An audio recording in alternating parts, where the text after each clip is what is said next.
We are gathered in the cause of liberty. That's why we're here. This is a unique moment. The great democracies face new and serious threats, yet seem to be losing confidence in their own calling and competence. Economic, political, and national security challenges proliferate, and they're made worse by the tendency to turn inward. The health of the democratic spirit itself is at issue, and the renewal of that spirit is the urgent task at hand. Since World War II, America has encouraged and benefited from the global advance of free markets, from the strength of democratic alliances, and from the advance of free societies. At one level, this has been a raw calculation of interest. The 20th century features some of the worst horrors of history because dictators committed them. Free nations are less likely to threaten and fight each other.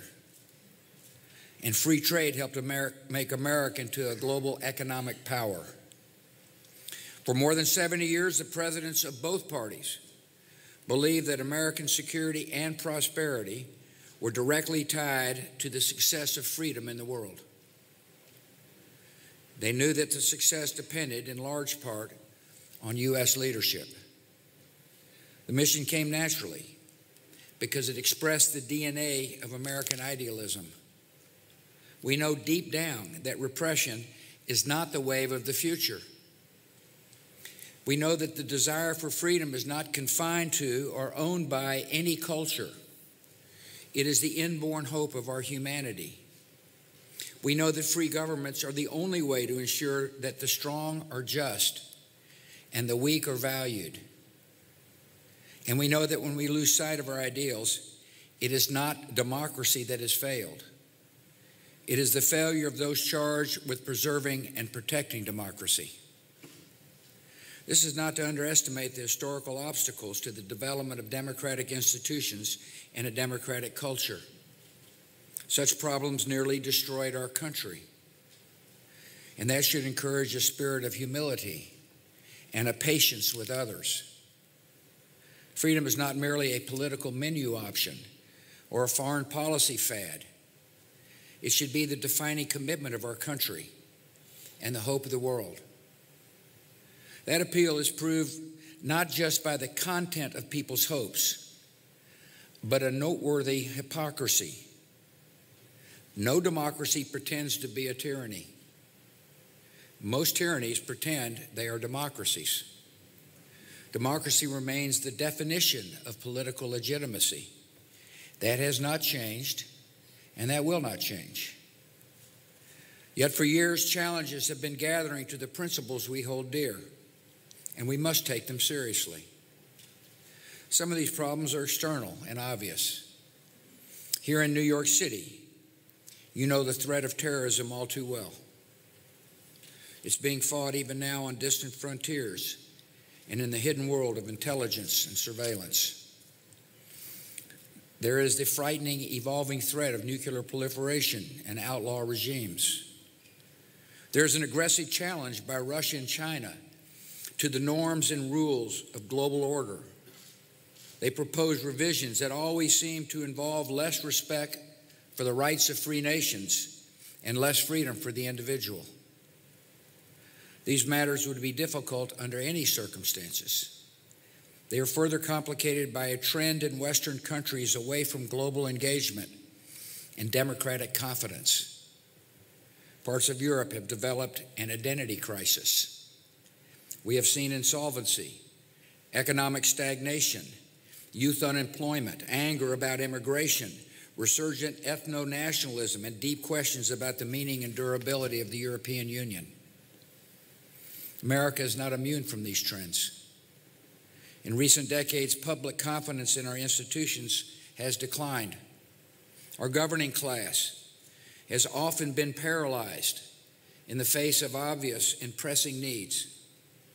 The American dream of upward mobility seems out of reach for some who feel left behind in a changing economy.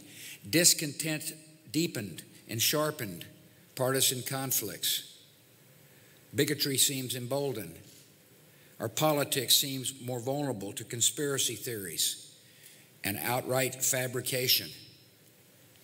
There are some signs that the intensity of support for democracy itself has waned, especially among the young, who never experienced the galvanizing moral clarity of the Cold War, or never focused on the ruin of entire nations by socialist central planning. Some have called this democratic deconsolidation.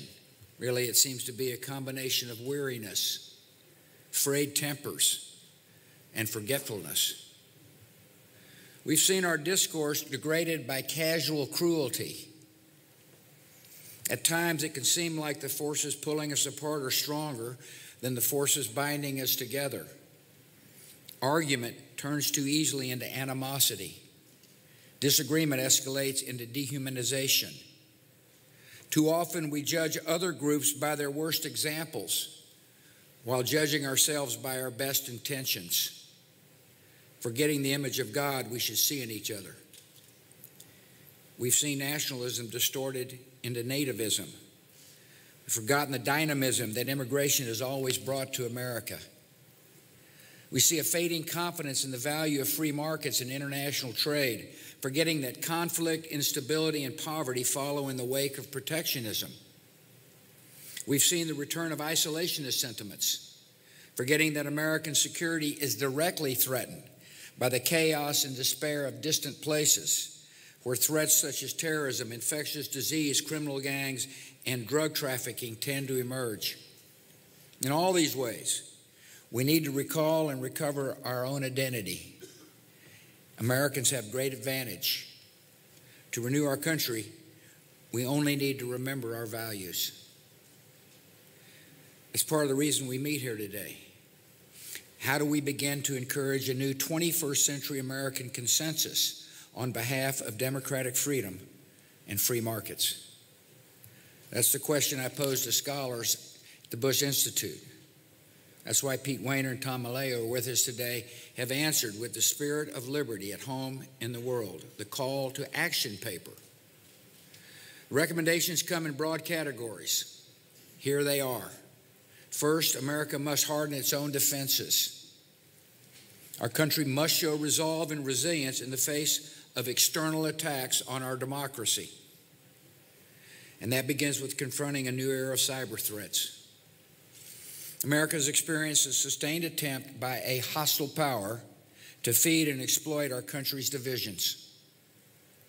According to our intelligence services, the Russian government has made a project of turning Americans against each other. This effort is broad, systemic, and stealthy. It's conducted across a range of social media platforms. Ultimately, this assault won't succeed. But foreign aggressions, including cyber attacks, disinformation, and financial influence, should never be downplayed or tolerated. It's a clear case where the strength of our democracy begins at home. We must secure our electoral infrastructure and protect our electoral system from subversion. The second category of recommendations concerns the projection of American leadership, maintaining America's role in sustaining and defending an international order rooted in freedom and free markets. Our security and prosperity are only found in wise, sustained global engagement, in the cultivation of new markets for American goods, in the confrontation of security challenges before they fully materialize and arrive on our shores, in the fostering of global health and development as alternatives to suffering and resentment, in the attraction of talent, energy, and enterprise from all over the world, in serving as a shining hope for refugees and a voice for dissidents, human rights defenders, and the oppressed. We should not be blind to the economic and social dislocations caused by globalization. People are hurting, they're angry, and they're frustrated. We must hear and help them, but we cannot wish globalization away any more than we could wish away the agricultural revolution or the industrial revolution. One strength of free societies is their ability to adapt to economic and social disruptions, and that should be our goal. To prepare American workers for new opportunities, to care in practical, empowering ways for those who feel left behind.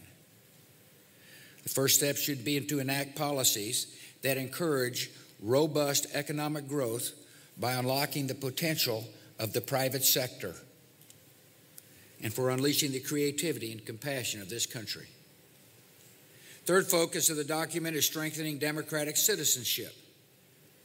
And here we must put particular emphasis on the values and views of the young. Our identity as a nation, unlike many other nations, is not determined by geography or ethnicity, by soil or blood.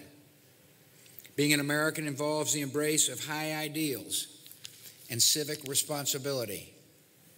We become the heirs of Thomas Jefferson by accepting the ideal of human dignity found in the Declaration of Independence. We become the heirs of James Madison by understanding the genius and values of the U.S. Constitution. We become the heirs of Martin Luther King, Jr. by recognizing one another not by the color of their skin, but by the content of their character. This means that people of every race, religion, ethnicity can be fully and equally American. It means that bigotry or white supremacy in any form is blasphemy against the American creed.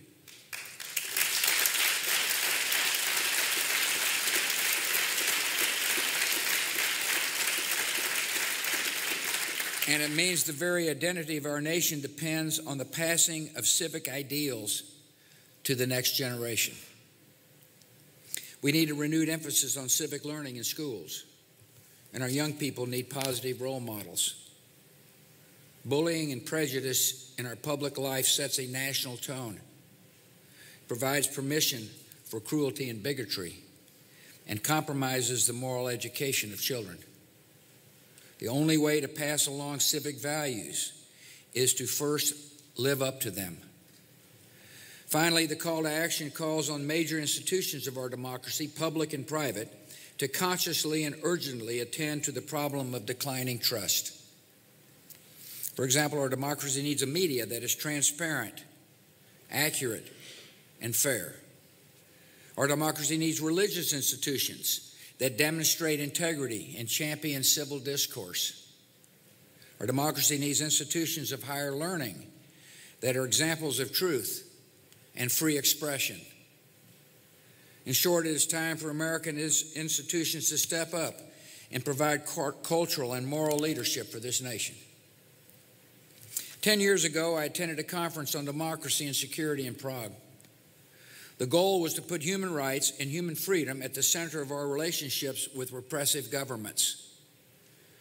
The Prague Charter, signed by champions of liberty Václav Havel, Natan Sharansky, Jose Maria Aznar, called for the isolation and ostracism of regimes that suppress peaceful opponents by threats or violence.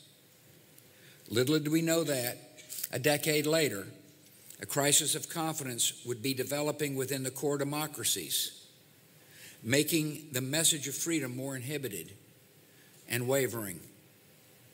Little did we know that the repressive governments would be undertaking a major effort to encourage division in Western societies and undermine the legitimacy of elections. Repressive rivals, along with skeptics here at home, misunderstand something important. It's the great advantage of free societies that we creatively adapt to challenges without the direction of some central authority. Self-correction is the secret strength of freedom. We are a nation with a history of resilience and a genius for renewal. Right now, one of our worst national problems is a deficit of confidence. But the cause of freedom justifies all our faith and effort. It still inspires men and women in the darkest corners of the world. It will inspire a rising generation. The American spirit does not say we shall manage or we shall make the best of it. It says we shall overcome. And that is exactly what we're going to do with God's help. Thank you.